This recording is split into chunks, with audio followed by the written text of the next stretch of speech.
नमस्कार, मैं सुरेंद्र सोरेन और आप देख रहे हैं the Soren show. The Soren show की शुरुआत करने से पहले मैं इस जगह की थोड़ी चर्चा कर देता हूं। मैं झारखंड विधानसभा टीवी के स्टूडियो में बैठा हूं और ट्राइब टीवी आज जिस खास मेहमान से मुलाकात आपकी करवाने जा रहा है, उससे पहले मैं कुछ चंद बातें आपके सामने रखना चाहूँगा।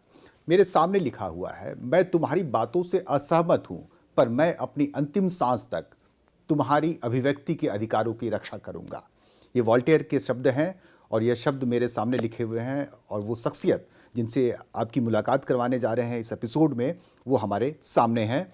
चलिए मिलते हैं झारखंड विधानसभा के अध्यक्ष रविंद्रनाथ महतो जी, जो झारखंड विधानसभा एक सबसे बड़ी पंचायत, झारखंड की 3.5 करोड़ आबादी की आवाज़ जहां एक वक्त में एक जगह उठती है तो वो है झारखंड विधानसभा। और आज उस झारखंड विधानसभा के अध्यक्ष रविंद्रनाथ महतो जी हमारे साथ हैं। बातचीत का सिलसिला शुरू करते हैं। कुछ ऐसे भी सवाल आएंगे जिस पे हो सकता है मैं पहले ही माफ़ी मांग लूँ कि अध्यक्ष जी से कि वो सवाल हो सकता है कि आपके अनुकूल या आपके पद के अनुकूल ना हो, लेकिन फिर भी मैं कोशिश करूंगा कि आपकी अभिव्यक्ति, आपके विचार हमारे इस कार्यक्रम में सामने आ जाएं। आपका स्वागत है ट्राइब टीवी में सर। बहुत बहुत धन्यवाद सोरेन साहब आपको। सर, शुरुआत हम कुछ ऐसी जानकारी उससे करते हैं कि जो आपको इस मुकाम तक लाने में सहयोगी रहे हो, आपके जीवन का सफ़र, यानी जब आप विद्यार्थी थे, फिर राजनीति में आए, फिर विधानसभा अध्यक्ष के पद पर फिलहाल उस पद को सुशोभित कर रहे हैं, तो ये सफ़र कैसा रहा? हम आपके सफ़र, आपके जीवन के कुछ अनछुए पहलू हम यहीं से शुरुआत करते हैं। हम अपने दर्शकों को ये बताना चाहेंगे, आपकी जुबानी सुनना चाहेंगे। देखिए, सही मायने में ये सफ़र का शुरुआती हम लोगों के दैनंदिन जीवन का जो व्यवस्था था, उसी व्यवस्था से जुड़ा हुआ व्यवस्था था। जब हमारे आदरणीय दिशम गुरु वीर शिबू सोरेन पृथक राज्य का आह्वान किए, ठीक उसी समय हम लोगों ने अपना शिक्षा समाप्त करके पब्लिक जीवन में, प्राइवेट लाइफ में इंटर कर ही रहा था। उसी समय इनके द्वारा जो कही गई बातें थी, हम लोगों के जहन में चुभा और लगा कि सही में आज के परिप्रेक्ष्य में आदरणीय दिशम गुरु वीर शिबू सोरेन जिस बातों को कर रहे हैं, जो आंदोलन कर रहे हैं, वह सही है। एक तरफ उनका आंदोलन था एक आदमी दूसरे आदमी का शोषण, जिसके खिलाफ थे, चाहे वह अमीर हो या गरीब हो, एक आदमी दूसरे आदमी को शोषण नहीं कर सके, इस तरह का एक समाज निर्माण हो।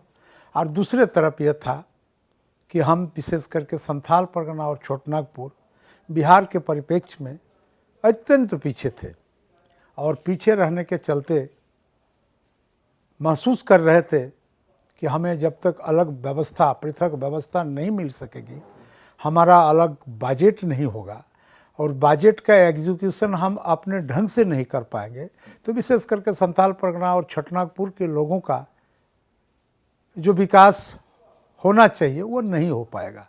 इसीलिए उन्होंने आवाज़ उठाया था कि हम बिहार में नहीं रहेंगे, आदा बाबून बातावा, झारखंड राजबून हतावा, कैसे लोगे झारखंड, लड़के लेंगे झारखंड, इन तमाम स्लोगानों के साथ आंदोलन में थे। और इस आंदोलन हम लोगों को प्रभावित किया कि नहीं, आज के परिप्रेक्ष्य में आदरणीय गुरुजी सही बात बोले हैं और हम लोग को उम्मीद भी नहीं था और दूर दूर तक उम्मीद नहीं था कि हम कहाँ चल रहे हैं, कहाँ तक पहुँच पाएंगे, कहाँ तक नहीं पहुँच पाएंगे। इस तरह का किसी तरह का तमन्ना, आशा, उम्मीद हम लोगों के मन में नहीं था। सिर्फ गुरुजी के आह्वान पर उस आंदोलन के साथ जुड़ गए और जुड़ने के क्रम में इतना रम गए कि उसका कोई हिसाब ही नहीं था। हम लोगों को दूसरा काम अच्छा लगता ही नहीं था। रोज़ लगता था कि कहीं ना कहीं बंदी हो, नाकेबंदी हो, कहीं न कहीं आंदोलन का गतिविधि का शुरुआत हो, इस तरह लगता था। और उनके पीछे पीछे हम लोग दौड़ते रहे। कभी दुमका कभी गोड्डा, कभी साहेबगंज, कभी धनबाद, कभी रांची, कभी बोकारो, कभी पटना, कभी दिल्ली, कभी कलकत्ता, जहाँ जहाँ उनका कार्यक्रम होता था हम लोग जुड़ते गए। और इसी क्रम में दल महसूस किया कि हो सकता है कि इन्हें भी चुनाव अगर लड़वाते हैं तो चुनाव जीत सकता है। जब उन्होंने आपके अंदर एक नेतृत्व की गुण देखे देखे आपको जनप्रतिनिधि के रूप में सामने लाने का उन्होंने अवसर जी दिया। जी जी जी और टिकट दिए। और जिस बार पहले टिकट दिए मैंने चुनाव लड़ा, बिहार विधानसभा में प्रवेश करने का था, संयोग से 500-600 वोट के चलते हमने हार गया और चुनाव नहीं जीत पाया। लेकिन हार गया जरूर, लेकिन अंदर से नहीं हारे। मन के अंदर में जो तमन्ना था, मन के अंदर में आगे जाने का जो था और आंदोलन के प्रति जो निष्ठा था, इसमें कभी कमी नहीं आने दिए। जुड़े रह गए और जुड़े रहने के बाद फिर से चुनाव मैदान में आए। तब तक राज भी अलग हो चुका था और फिर विधायक के रूप में चुने गए। और ये मेरे लिए तीसरे बार विधायक के रूप में मैं चुना गया और दल मुझे इस दायित्व को सौंपा जो आपके सामने है और मैं इनको बखूबी निर्वहन करने का प्रयास करता हूँ, चेष्टा करता हूँ। और कहाँ तक मैं इसको निर्वहन करने के क्रम में सफल हैं और असफल हैं, इसका जजमेंट तो आप ही लोग दे सकते हैं। तकरीबन 2 साल का जो कालखंड बीता है, उस 2 साल के दरमियान विधानसभा के जितने भी सत्र हुए हैं उस सभी सत्र को कवर करने का मुझे मौका मिला है। तो उस विषय पर भी हम आएंगे कि आप विधानसभा अध्यक्ष के रूप में कितने सफल या असफल रहे, उस पर भी चर्चा करेंगे। लेकिन चूंकि हम शुरुआती दिनों की आपकी बात कर रहे हैं, हर विद्यार्थी के मन में एक इच्छा होती है। मेरा ख्याल है कि आपके दौर में शायद ऐसा नहीं हो कि राजनीति को उस वक्त शायद कैरियर के रूप में नहीं देखा जाता था। आज भले ही छात्र चुनाव और कॉलेज में, कैंपस में राजनीति के एक अलग माहौल जन्म ले चुकी है। छात्र के रूप में आप क्या वाकई उस वक्त भी राजनीति में ही आना चाहते थे या आपकी उद्देश्य कहीं और था, कहीं और चले आए? नहीं, राजनीति के प्रति लगाव था, प्रवणता था, लोगों के लिए कुछ कर गुजरने का प्रवृत्ति दिल के अंदर में था।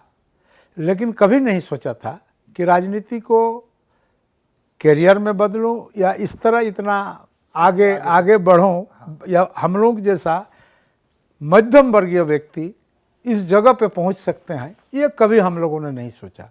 और मैं आपको इस बात को बता दूं कि हमें लगता है, आज जब इस विषय को सोचते हैं तो हमें लगता है कि हम लोगों का नेतृत्व का पहचान सही था कि एक ऐसे शख्सियत, एक ऐसे नेता के पीछे हम लोग लगे हुए थे, तभी आज हम लोगों का संभव हुआ। यानी आदरणीय गुरुजी के पीछे हम लोग लगे, तभी यह संभव हुआ कि आज इस जगह पे हम लोग जैसा मध्यम वर्गीय लोग पहुंच सके। एक साधारण शिक्षक का बेटा है, ये सोच ही नहीं सकता है।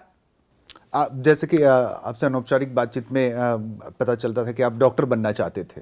नहीं, डॉक्टर का कंपटीशन मैंने जरूर 2 बार दिया था, दरभंगा में, लहरियासराय में, लेकिन कम्पीट नहीं कर पाया था। तो फिर आगे का पढ़ाई जारी रखा और यूनिवर्सिटी से निकलने के बाद बनने की भी आपने बनने के लिए हमने बीएड भी किया। और लेकिन मुझे लगता नहीं, है कि तब तक हम भटक चुके थे। तब तक उधर के उस तरफ का जो प्रवणता था वह करीब मतलब समाप्त था। कम्प्लीटली डिवोटी हो गए थे राजनीति के प्रति कि अगर सेपरेट स्टेट नहीं होगा, अलग राज्य नहीं होगा, तो हमारे झारखंड के, विशेष करके संथाल परगना छोटनागपुर के, चाहे हम हों या और लोग हों, आदिवासी हों, मूलवासी हों, जो लोग इस मूल में बैठे हुए हैं, चाहे बाहर का हों, जो लोग यहाँ पर बैठे हुए हैं, उन लोगों का भलाई नहीं हो सकता है। तो हम लोग इसमें काफ़ी दूर आ गए थे, इसलिए नौकरी का जो इच्छा था वो त्याग चुके थे। चलिए, किशोरावस्था बीत चुका था, झारखंड का भी किशोरावस्था बीत चुका है, यानी 20 साल से ज़्यादा झारखंड की आयु भी हो गई है। झारखंड विधानसभा, अमूमन तो यही हम लोगों से सुनते हैं या लोगों की राय के रूप में यही सामने आता है कि हम झारखंड गठन के जिन उद्देश्यों को, चूँकि आप भी संघर्ष से उठकर आए हैं, उन उद्देश्यों के रास्ते में ही हैं अभी हम, अब उस मुकाम तक नहीं पहुंच पाए हैं। कभी लगता है ऐसा कि क्या छूट रहा है, क्या कमियां रह गई, इन पर आपसे विशेष चर्चा। देखिए, अगर हम सही मायने में इस चीज़ को हमें यानी किसी को स्वीकार करने में दिक्कत नहीं होना चाहिए कि झारखंड जिन उद्देश्यों के लिए हम लोगों ने लिया था या हमारे पूर्वजों ने झारखंड आंदोलन में अपना प्राणों की आहुति दिए हैं, कितना माताएं अपने मांग की सिंदूर समाप्त हो गया था, कितना माता के कोख से उनके बेटा खो गया, कितने लोग कुर्बानी दिए, और देने के बाद जो आज राज्य गठन हुआ उसका जो लक्ष्य था उस लक्ष्य को आज भी हम लोगों ने पूरा नहीं कर पाया है। अब प्रयास हम लोगों का चल रहा है कि जिस उद्देश्यों से झारखंड को हम लोगों ने अलग किया उसको पूरा करें।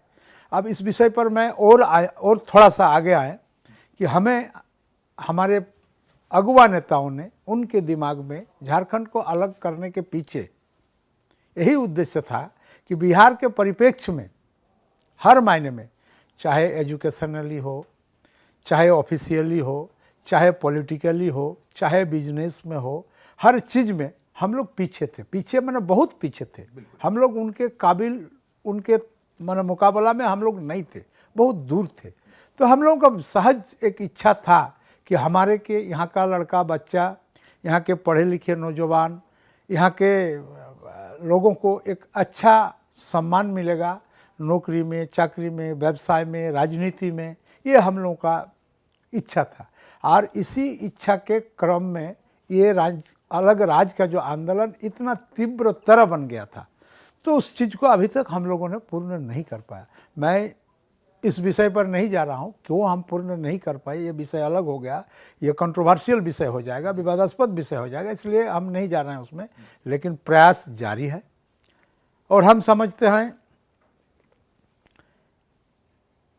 अतिशयोक्ति शायद नहीं होगा कि सत्ता आंदोलन से उपजे हुए इस राज्य का सत्ता आज वैसे नेतृत्व के हाथों में है जो सही मायने में इस राज्य को अलग होने का कारण को भली भांति से पता है। इसलिए प्रयास हो रहा है कि उस कारणों का कैसे हम लोग निराकरण करें, कैसे दूर करें। और मैं समझता हूं कि इस कड़ी में मैं जो राजनीतिक परिदृश्य को सामने देख रहा हूं, तो लग रहा है कि प्रयास हो रहा है कि आने वाला समय में ये लक्ष्य हम लोग पूरा करेंगे। स्थानीय नीति पर 1932 के खतियान के मसले पर आपके एक इंटरव्यू मैंने एक अखबार में पढ़ी थी। एक बड़ा टर्निंग पॉइंट मानते हैं आप इसे झारखंड के लिए? बिल्कुल, ये तो एक टर्निंग पॉइंट है। 32 के खतियान हो जाने से झारखंडियों को, यहाँ के रैयतों को, यहाँ के टेनेंट को, मूल रैयतों को, आदिवासी को, मूलवासी को, उनका साधारण हक हकूक परिभाषा में जहाँ तक है ये मिलने की प्रबल संभावना उत्पन्न होगा, मिलेगा। और वो झारखंड गठन के उद्देश्यों की तरफ भी हम थोड़ा एक कदम आगे बढ़ पाएंगे, बेशक इसमें कोई दो राय नहीं है।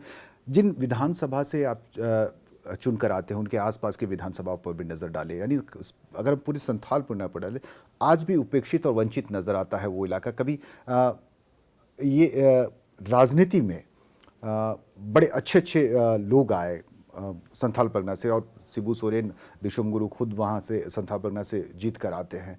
आज भी राजनीतिक जागृति और शिक्षा या स्वास्थ्य, इन सब मसलों पर विशेष ध्यान देने की मुझे लगता है कि ज़रूरत है। मैं खुद भी वहाँ से, उन इलाकों से आता हूँ।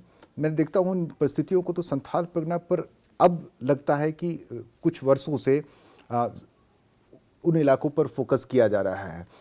बहरहाल झारखंड विधानसभा सबसे खूबसूरत विधानसभा, हम कह सकते हैं देश के जितने भी विधानसभाएं हैं सब में अगर भवन के मुताबिक देखें तो सबसे खूबसूरत और सबसे बड़ा विधानसभा है।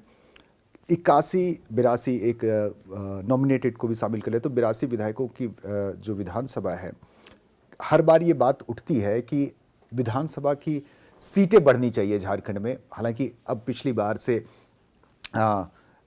अस्थाई सरकार देखने को मिल रहा है, लेकिन इससे पहले कभी 2 साल कभी 3 साल राजनीतिक अस्थिरता का जो दौर रहा है, तो अब चूंकि हम वो 26 में हम डिलिमिटेशन की तरफ जा रहे हैं, आपको लगता है कि राजनीतिक तौर पर झारखंड में विधानसभा की सीटें बढ़नी चाहिए? बिल्कुल, राजनीति के तौर पर झारखंड विधानसभा का सीट बढ़ना चाहिए। एक विधानसभा का जो परिभाषा है वो एक निश्चित पॉपुलेशन के अंदर एक विधानसभा बनता है। आज आप अगर झारखंड के परिप्रेक्ष्य में अगर देखेंगे तो कई ऐसा विधानसभा है जहां जितना पॉपुलेशन एक विधानसभा के अंदर होना चाहिए उससे कई गुना ज़्यादा है। तो बेशक एक जनप्रतिनिधि के लिए ये निश्चित पॉपुलेशन और निश्चित भूखंड का होना बहुत ही ज़रूरी है, निश्चित एरिया होना बहुत ही ज़रूरी है, और जो आज तक नहीं हो पाया है। हम लोगों का बिहार विधानसभा से टूट करके जब आए तो 81 विधानसभा जो हमारे हिस्से में मिला संथाल परगना और छोटानागपुर में, उसी में हम लोग आज सीमित हैं, उसी से हम लोगों का आज तक का जो काम काज यही सब हो रहा है। तो इसलिए निश्चित रूप से मैं इस विषय को मानता हूँ कि सीट बढ़ना चाहिए। आपने देखा होगा पंचायत का रिऑर्गेनाइजेशन हुआ, पहले जितना पंचायत का संख्या था उससे पंचायत का संख्या भी बढ़ा है। तो पंचायत का संख्या जैसे ही बढ़ा है उस हिसाब से विधानसभा भी बढ़ना चाहिए और आगे भी बढ़ना चाहिए। चलिए, ये तो है। जहाँ तक आपने शुरुआती दौर पर पहले का संथाल परगना छोटानागपुर और अभी का संथाल परगना छोटानागपुर के विषय में एक बातों का जिक्र किया, तो मैं तो इस विषय को निश्चित रूप से मानूंगा कि पहले का जो था दुमका या संथाल परगना या छोटानागपुर, आज के परिप्रेक्ष्य में अगर उस चीज़ को देखेंगे तो निश्चित रूप से आगे बढ़ा है। नहीं बढ़ा है ऐसा आप नहीं कर सकते हैं। मैं बता दूं आपको कि पहले हम लोगों का वहाँ यूनिवर्सिटी हुआ करता था भागलपुर, आज हमारे वहाँ संथाल परगना में सिद्धू कानू यूनिवर्सिटी बना है, और यूनिवर्सिटी जैसे ही बना है तो उसमें कॉलेजों की संख्या बना है। वहाँ हमारा इंजीनियरिंग कॉलेज नहीं था, मेडिकल कॉलेज नहीं था, लॉ कॉलेज नहीं था। आज engineering college, medical college, law college की स्थापना हुआ है। आपको पता होगा कि दुमका जो संथाल परगना का हेड ऑफिस था, आज कमिश्नरी का जो हेड ऑफिस था, ये रेल लाइन से भी वंचित था। वहाँ के लोगों को रेल देखने के लिए कई किलोमीटर आना पड़ता था। आज ये परिस्थिति नहीं है। आज दुमका के लोग रेल लाइन से भी जुड़े हुए हैं, तो कम्युनिकेशन के तरफ भी बढ़ा है। और इसी तरह से आप अस्पताल के तरफ देखिए, पॉलिटिकली भी आज हमारे संथाल परगना के लोग अत्यंत परिपक्व हो चुके हैं, पर राजनीति भी समझते हैं किस राजनीति में हमारा हित है, किस राजनीति में हमारा हित नहीं है। इन तमाम विषयों को भी अध्ययन करने की क्षमता हमारे संथाल परगना छोटानागपुर के जनता के अंदर जागृत होते आया है। तो मैं इस बात को बिल्कुल नहीं मानता हूँ कि एकदम विकास नहीं हुआ है, लेकिन जहाँ तक इसका विकसित होना चाहिए था वहाँ तक हम जरूर नहीं जा पाए, इस विषय को हम मानते हैं। बिल्कुल है, और इस विषय को मानने में कोई परहेज भी नहीं होना चाहिए, क्योंकि राजनीतिक तौर पर कोई एक व्यक्ति इसके लिए कोई जिम्मेदार भी नहीं है। हम ये नहीं कह सकते कि आप जिम्मेदार हैं या वो जिम्मेदार हैं, सबने अपने अपने कालखंड में उसके लिए प्रयास किया। रविंद्रनाथ महतो जी, अध्यक्ष जी, आपको लगता है कि झारखंड विधानसभा 3.5 करोड़ जनता की आवाज़ बनने में या उनके मुद्दे यहाँ जिस तरह से जिस ढंग से उठाए जाते हैं, क्या वो पहुँच पाती है? मैं एक बात आपको बता दूं, थोड़ा पहले से ही समेटने का मैं प्रयास कर रहा हूं कि आपने ब्रेक के पहले एक बात का जिक्र किया कि पूरे देश के अंदर में झारखंड विधानसभा भव्य है, ये इनका खूबसूरत है, इनका स्वरूप अच्छा है। सिर्फ हमारे विधानसभा का स्वरूप खूबसूरत है, अच्छा है, ऐसा नहीं। झारखंड विधानसभा के माननीय सदस्य जो वर्तमान में हैं और पूर्व में भी जो थे, ये भी बहुत अच्छे थे। इनके काबिलियत पर भी कहीं उंगली कोई उठा नहीं सकता है देश के पैमाने पे। यहाँ भी बहुत जानकार नेता थे, आज भी जानकार नेता हैं, और काम करने की शैली भी बहुत अच्छा है। और मैं समझता हूँ कि देश के अंदर में विधायिकी को जिस हिसाब से लोग समझते हैं, झारखंड विधानसभा के माननीय सदस्य उससे कहीं कम नहीं समझते हैं। अच्छे तौर तरीके से समझते हैं। इसलिए मैं यूँ इसको कह सकता हूँ कि झारखंड विधानसभा के नेतृत्व करने वाले माननीय सदस्य जो भी चुनाव जीत कर आते हैं वो काफ़ी अच्छे हैं और इस प्रजातांत्रिक प्रणाली के विषय में और अपने अधिकार, अपना हक, अपने जनता के प्रति वफादारी, संवेदनशीलता, इन तमाम चीज़ों से भरा हुआ हमारे माननीय सदस्य हैं। इसलिए सदन का वैभवता, विधानसभा का वैभवता और हमारे माननीय सदस्यों का वैभवता में कहीं कोई अंतर नहीं है। ये भी देश के अंदर में बहुत अच्छे हैं। उसके बाद आपने दूसरा सवाल ये उठाया कि विधानसभा में कार्यशैली में व्यवधान उत्पन्न होता है। ये लाजिमी है, सिर्फ झारखंड विधानसभा में ही नहीं बल्कि देश के पूरे विधानसभा में, यहाँ तक कि आप देख सकते हैं राज्यसभा, लोकसभा, हर जगह में सदन के अंदर में व्यवधान उत्पन्न होता है। जिस तरह से सदन स्मूथली चलना चाहिए उस तरह स्मूथली नहीं चल पाता है, और जब स्मूथली नहीं चल पाता है तो निश्चित रूप से इसमें सबसे दिक्कत ये बात की आती है, जिन जन समस्या या जन मुद्दा को लेकर के माननीय सदस्य सदन में उपस्थित होते हैं समाधान के लिए, वो कहीं न कहीं छूट जाता है। इसलिए मैं तो चाहूँगा कि चाहे पार्लियामेंट हो, चाहे विधानसभा हो, और देश का कोई भी विधानसभा हो इंक्लूडिंग झारखंड की विधानसभा को स्मूथली चलना चाहिए। लेकिन हमारे प्रजातांत्रिक प्रणाली में विषय है कि चूंकि यहाँ बहुत सारे विचारों का समावेश है और एक विचार दूसरे विचारों के बीच में टकराहट उत्पन्न होता है, और जब उत्पन्न होता है टकराहट तो व्यवधान भी उत्पन्न होता है, और कभी कभी इस व्यवधान जन मुद्दों को बाधित करता है। इससे हम भाग नहीं सकते हैं। लेकिन मेरा प्रयास रहा कि विचारों का टकराहट हो, एक स्वस्थ परिपाटी बने, आलोचना समालोचना का, पक्ष का प्रतिपक्ष का, सारों के बीच में हो और एक निष्कर्ष निकले, ताकि हमारे राज्य के जो 3.5 करोड़ जनता है उनको इसका अपेक्षित लाभ मिल सके। वाद विवाद हो सकता है लेकिन वाद विवाद नजर नहीं आता है। किसी मुद्दे पर लोगों की, सदस्यों की विचार नहीं आते हैं, बल्कि भावनाएं जो हैं वो विचारों पर हावी हो जाता है, या उनकी दलीय भावना हो या दलीय प्रतिबद्धता हो, वो ज़्यादा हो जाता है। मैं तो इस बात को हमेशा कहते हैं कि माननीय सदस्यों के प्रति दो ही चीज़ है, दल के प्रति भी उनका आस्था भी है, दल का भी कुछ उत्तरदायित्व है, और साथ साथ उनके जनता का भी उत्तरदायित्व उनके प्रति है।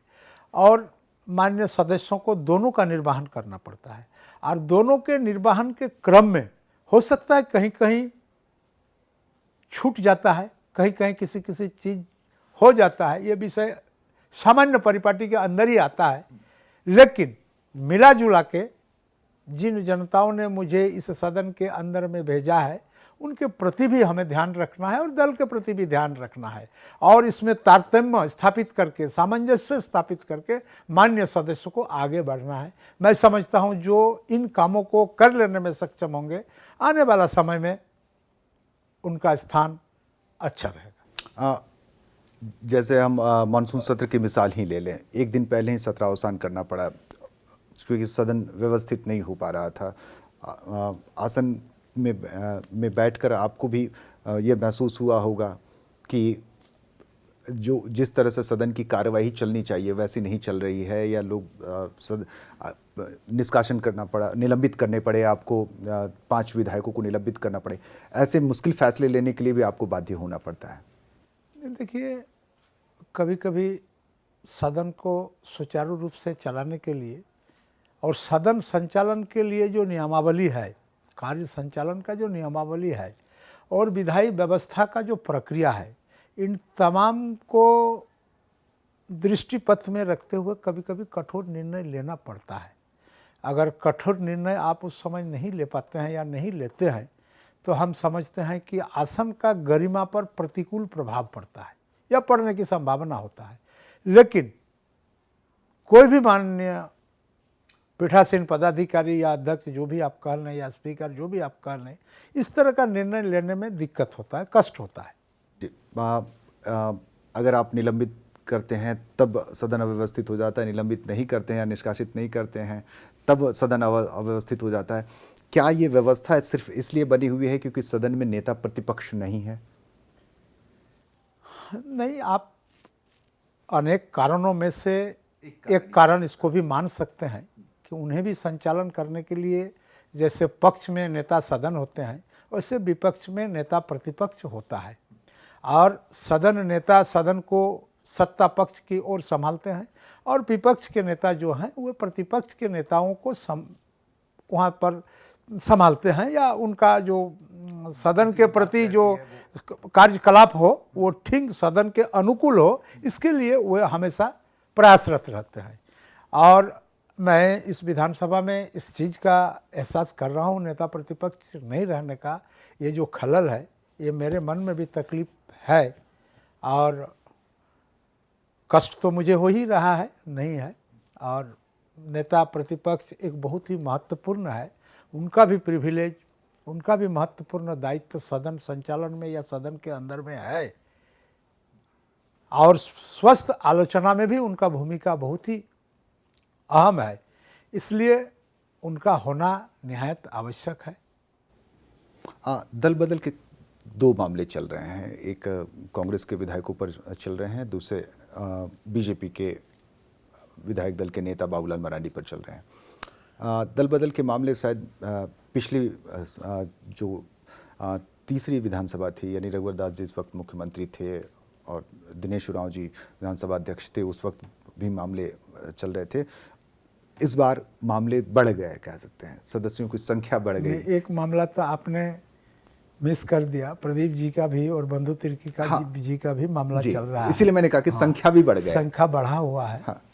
और हम लोग इसको देख रहे हैं, जो संविधान संकुल या संविधान के नियम के अनुकूल निर्णय हो, इसलिए हम लोग प्रयासरत हैं।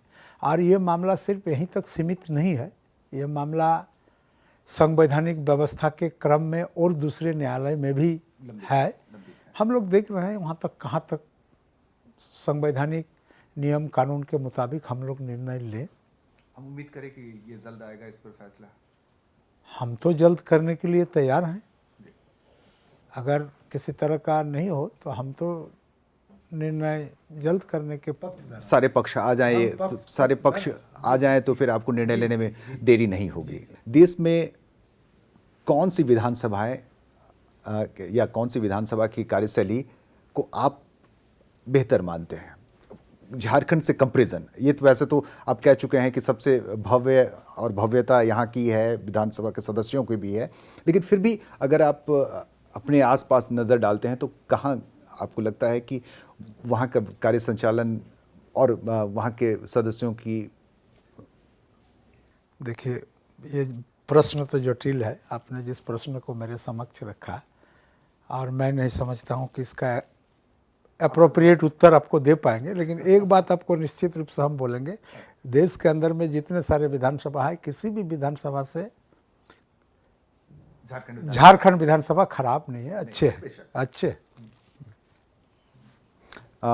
ये ज़रूर है कि देखने वालों का अपना नज़रिया अलग बात है, लेकिन इसका जो प्रोडक्टिविटी है, उत्पादकता है झारखंड विधानसभा का, आप उत्पादकता के ग्राफ को अगर आप मार्क करेंगे तो निश्चित रूप से आपको मिलेगा दूसरे विधानसभा के उत्पादकता से झारखंड विधानसभा का उत्पादकता किसी भी तरह कम नहीं है। नए हर बार विधानसभा का जब चुनाव होता है, चुनाव के बाद जो परिणाम आते हैं तो कुछ नए सदस्य चुन करके आते हैं और कुछ पुराने सदस्य चुन करके, एक नए और पुराने का एक समावेश जो है सदन के अंदर दिखाई देता है। नए विधानसभा के सदस्यों की ये शिकायत रहती है कि उन्हें बोलने का मौका नहीं मिलता है, सीनियर्स उनको ज़्यादा चांस मिल जाता है। ऐसे में कैसी परिस्थितियाँ को बैलेंस किया जा सकता है? नहीं, इसमें ये बात सही है, जो नए माननीय सदस्य जीत के आते हैं और विधानसभा के अंदर बोलने का ललक उनके अंदर में ज़्यादा ही रहता है, ताकि उनका जो फॉलोअर्स है, उनका जो समर्थक है, वो सुने कि मेरे माननीय जनप्रतिनिधि विधानसभा के अंदर में हमारे संबंध में फलाना विषय को बड़ी जोरदार तरीके से रखे, ये तो सही मायने में रहता है। और जिस तरह से विधानसभा संचालन का जो नियम है, उस नियम के मुताबिक हम लोगों को चलना पड़ता है। फिर भी मेरा हमेशा से प्रयास रहा है कि विधानसभा का जो भी माननीय सदस्य हैं, उन्हें अधिक से अधिक समय हम लोग देने का प्रयास करते हैं, और लोग, हमको लगता है, इस टेन्योर में भी आप देखेंगे कई माननीय सदस्य नए चुनकर आए हैं, लेकिन आपको देखने के बाद या विधानसभा में बोलने के क्रम में भी आपको अंदाज लग जाएगा कि बोलने के क्रम में आपको समझ में नहीं आएगा ये नए हैं या पुराने हैं। अच्छे बोलते हैं, अच्छे वक्ता है, बिल्कुल। और जो नए चुन कर आए हैं उनमें से कुछ और भी अच्छे और भी विधानसभा के परिपाटी के बारे में उनको और ज़्यादा जानकारी लेना चाहिए। और सिर्फ वही नहीं कि विधानसभा के अंदर में जो विधानसभा में काम कराने का जो वेपन्स है, जो हथियार है, इस हथियार को कैसे हम चलाएं ताकि हमारा जन समस्याओं का समाधान हो, इन विषय पर भी अध्ययन करना पड़ता है।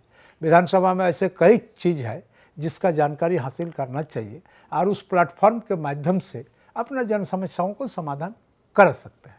इन तमाम चीज़ों को उनको जानकारी हासिल करना पड़ता है। क्या लगता है कि यहाँ के जो विधायक हैं, जो विधानसभा के सदस्य हैं, उनकी उत्पादकता या उनको और ज़्यादा कुछ सदस्य, मेरा ख्याल है कि 2 साल में मैंने कुछ सदस्यों की आवाज़ तक नहीं सुनी है सदन में, उनकी समान रूप से सबकी भागीदारी हो, उनकी भागीदारी बढ़ाने के लिए सदन की ओर से या विधानसभा की ओर से ऐसे कुछ कार्यक्रम चलाए जाने चाहिए। देखिए, मैं आपको इस बात पर बता दूं कि आप अभी भी देखेंगे बहुत सारा ऐसे माननीय सदस्य हैं जो विधानसभा आहूत होने के क्रम में इतना मेहनत करते हैं कि आप अंदाज़ा नहीं कर सकते हैं। और कुछ ऐसे भी हैं जो उतना मेहनत नहीं कर पाते हैं, हो सकता है उन दूसरे आवश्यक कामों से व्यस्त रहते हैं। तो मेरे कहने का मतलब है, जो माननीय सदस्य जिस तरह से मेहनत करेंगे विधानसभा को, विधायी व्यवस्था को, हम समझते हैं वे उतना ही दक्ष बनेंगे और वो उतना ही आसान तरीके से काम कर सकेंगे। और सिर्फ यह ही नहीं, उनके व्यक्तित्व भी पूरे राज्य के अंदर में या राज्य के बाहर में भी इलेबोरेट होने का संभावना ज़्यादा रहेगा। आप तो काफ़ी अनुभवी हैं। झारखंड विधानसभा के इस 20-22 साल के अंतराल में हालांकि महिला सदस्यों की संख्या बढ़ी ज़रूर है, लेकिन क्या पर्याप्त है? महिलाओं को और चुनकर आना चाहिए। महिला सदस्यों का तो इजाफा हुआ है निश्चित रूप से, और ऐसे सरकार भी घोषणा कर रखी है कि कम से कम महिलाओं की संख्या 30% हो। तो प्रतिशत के हिसाब से अगर आप उसको देखेंगे तो निश्चित रूप से पर्याप्त नहीं है। फिर भी कमोबेश हर दल में महिला सदस्यों की संख्या बढ़ी है और सामने आने वाला समय में हमको लगता है कि हर दल अगर उम्मीदवारी में महिलाओं को अगर उतारते हैं मैदान में, तो हमको लगता है कि महिला सदस्यों का संख्या में इजाफा होगा। बिल्कुल। राजनीति में आपके आदर्श कौन है? राजनीति में आपके आदर्श कौन है? राजनीति में तो मूल आदर्श हम लोगों का आदरणीय गुरुजी हैं। अगर एक नाम और सुने आपसे तो? अभी तो हम लोग चूँकि गुरुजी को आदर्श के रूप में इसलिए माने हैं कि ये आंदोलनकारी हैं, और इसके पहले लोकनायक जयप्रकाश का भी आंदोलन को हम लोगों ने बहुत करीब से देखा था। जब स्कूल में कॉलेज में पढ़ते थे उस समय, जब हम लोगों ने होश संभाला था, तो उस आंदोलन को भी हम लोगों ने देखा था। तो उनको भी हम लोग आदर्श के रूप में ही मानते हैं। आगे बचे हुए कालखंड में झारखंड विधानसभा के लिए कुछ आप नया सोच रहे हैं? जैसे कि कुछ दिनों पहले मैं बता दूं, मेरा सबसे बड़ा सोच है कि झारखंड विधानसभा में जो भी माननीय सदस्य चुन करके आते हैं वे काबिल बने, दक्ष बने, जनताओं के समस्याओं को सुलझाने में भी दक्ष बने और विधायी व्यवस्था को भी जानकार बने। ये मेरा पहला है। और ये जो जिस शासन प्रणाली के अंदर देश चलता है और हमारा राज्य चलता है, यानी डेमोक्रेटिक जो सेटअप है, इसके बारे में भी लोगों के अंदर एक अवेयरनेस पैदा हो, एक जागरूकता पैदा हो, मैं इस विषय पर भी करता हूँ। इस विषय में भी प्रयास करता हूँ कि हमारे राज्य के जो लोग हैं वे भी इस व्यवस्था के बारे में सोचे समझे, ताकि उनको आने वाला समय में किसी तरह का कन्फ्यूज़न का शिकार न होना पड़े। इसके लिए भी मैं प्रयास करता हूँ। आप जानते ही हैं कि शासन व्यवस्था के क्रम में जो नियम और कानून विधानसभा के अंदर बनता है और उसको अनुपालन करना पड़ता है सारे लोगों को, और उसमें से आपको अधिकांश आदमी को मिलेंगे जो कैसे नियम बनता है इस बारे में नहीं जानते। इसलिए मेरा प्रयास है कि कैसे नियम बनता है और उस नियम बनने के बाद उस नियम को अनुपालन, राज्यवासी को उस नियम का अनुपालन करना पड़ता है। तो राज्य के जो मालिक हैं, यानी जो हमें मतदान करते हैं, इन मतदाताओं के अंदर में भी इस चीज़ का अवेयरनेस पैदा होना चाहिए, जागरूकता पैदा होना चाहिए कि ऐसा होता है, वैसा होता है। इस पर भी मेरा दिली इच्छा है कि इसका भी जानकारी हम लोग दें। आपने देखा होगा पिछले समय में छात्र संसद हम लोगों ने इसी उद्देश्य से किया था। आपने देखा होगा कि माननीय सदस्यों को प्रशिक्षण देने के लिए दिल्ली से कई माननीय संविधान के मर्मज्ञ व्यक्ति को लाने का प्रयास किया। और भी हमारा इच्छा है, चूँकि बीच में 2 साल कोरोना के कालखंड से हम लोग गुजरे हैं, जितना करने का मन बनाए थे उतना नहीं कर पाए। अब हम लोग उस समय से अपने आप को मुक्त, संपूर्ण रूप से मुक्त भले ही न हो, लेकिन उसके जो धुंध था वो हम लोगों के अंदर से छट गया है। हम लोगों ने फिर प्रयास करेंगे कि इन तमाम चीज़ों को जनताओं तक कैसे ले जाएं। और सबसे बड़ा चीज़ जो है, हमने आपको एक चीज़ बोला कि विधानसभा का उत्पादकता को और बेहतर और बढ़िया और बढ़ाने के लिए हम लोग क्या कर सकते हैं, उस विषय पर भी हम लोग काम करेंगे।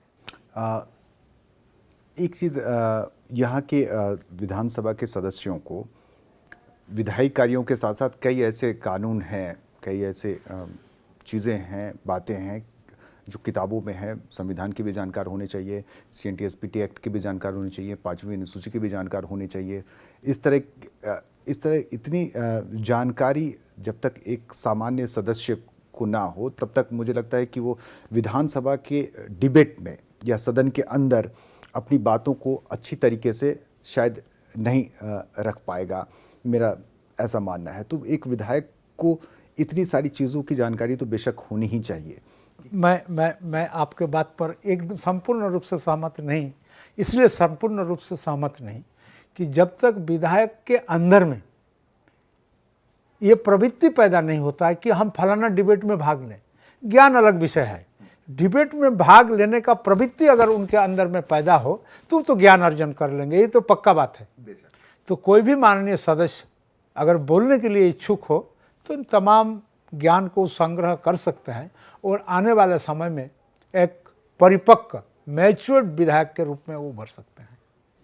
सदन में 2 ही 3 विधायक वाद विवाद या चर्चा में शामिल होते हैं। बाकी पिछले 20 साल के कालखंड में अगर हम देखें तो कुछ एक विधायक हैं जो सदन में मुद्दों पर दमदार तरीके से अपनी बात रखते हैं। कोई नए सदस्य बहुत जल्दी तैयार नहीं हो रहे हैं उस स्तर पर। नहीं, हम आपको बता दें, इसके पीछे सब दल, सारे दल, जितने दल का भागीदारी विधानसभा के अंदर में है, उन दल के दल नेता को, अपने दल के सदस्यों को वो कैसे वोकल बने, कैसे चर्चा में भाग लें, चर्चा में भाग लेने के क्रम में किस तरह डिबेट में किस किस विषय को, किस किस पॉइंट को वह उद्धृत करें, इनको दल के अंदर में भी प्रशिक्षण होने की आवश्यकता है। और जो दल इन तमाम चीज़ करते हैं, आप देखिएगा उस दल के माननीय सदस्य बहुत ज़्यादा वोकल होते हैं, चर्चा में अच्छा भाग लेते हैं। और उसके साथ साथ और एक विषय है, माननीय सदस्यों के अंदर में भी जो इन्फीरियरिटी कॉम्प्लेक्स है उसको भी हटाना पड़ेगा। और हम चर्चा में भाग लें, हम ज़्यादा बोल पाए नहीं बोल पाए अलग विषय है, लेकिन हम चर्चा में बोलें, ये प्रवृत्ति पैदा करना होगा। और जैसे ही उनके अंदर में ये प्रवृत्ति पैदा हो जाएगा कि देखिएगा आने वाला समय में एक अच्छे वक्ता के रूप में, एक अच्छे जानकार विधायक के रूप में वो अपने आप को स्थापित कर सकते हैं। अब से थोड़ी दिनों बाद झारखंड की भी स्थापना दिवस करीब आ रही है, राज्य के साथ साथ झारखंड विधानसभा की। इस बार क्या कुछ नया देखने को मिलेगा? इस बार नया हम लोग तो वही सिलसिला को या वही इसको निभाने का परंपरा को निभाएंगे, हम लोगों का जो होता है। और फिर भी सोच रहे हैं, देखते हैं कोई ऐसा चीज़ करें ताकि ये जो लोगों का मस्तिष्क, मन मस्तिष्क दोनों तमाम तरह के समस्याओं से ग्रसित रहता है, उनके the comic of the brain और रिलीफ ऑफ द ब्रेन के बारे में हम लोग कुछ कर नहीं पाते हैं। जब भी आते हैं तो ऐसे एटमॉस्फेयर, ऐसे सर्कमस्टेंस बन जाता है जहाँ सिर्फ दिमाग में टेंशन ही टेंशन पैदा होता है और कभी कभी तो ऐसा बन जाता है कि एक दल दूसरे दल के रूप को परंपरा के अनुकूल दुश्मन मान बैठते हैं। ऐसा नहीं, इससे हट करके एक ऐसा माहौल हम लोग बनाने का प्रयास, बैठकों में भी नहीं हाँ, ऐसे हम लोग ऐसे एक माहौल बनाने का प्रयास करेंगे ताकि आप विचारों का टकराहट हो, विचारों का लड़ाई हो, लेकिन व्यक्तिगत रूप से किसी चीज़ का लड़ाई न हो, इस तरह का एक माहौल बनाने का प्रयास हम करेंगे। चलिए, बहुत बहुत धन्यवाद सर आपका। आपने समय दिया, ट्राइब टीवी के साथ अपने विचार अभिव्यक्ति साझा किए, इसके लिए आपका बहुत बहुत धन्यवाद। तो झारखंड विधानसभा अध्यक्ष रविन्द्रनाथ महतो जी हमारे साथ थे इस शो में। हमारी कोशिश होती है कि हम इस शो में ऐसी ही शख्सियतों को आपके सामने लेकर के आएँ ताकि उनके विचारों से, उनके अनुभव से और उनके संघर्षों की कहानी से कुछ प्रेरणा ले सकें। फिलहाल दीजिए इजाज़त, अगली हफ्ते फिर एक शख्सियत के साथ आपके सामने हाजिर होंगे। तब तक के लिए नमस्कार।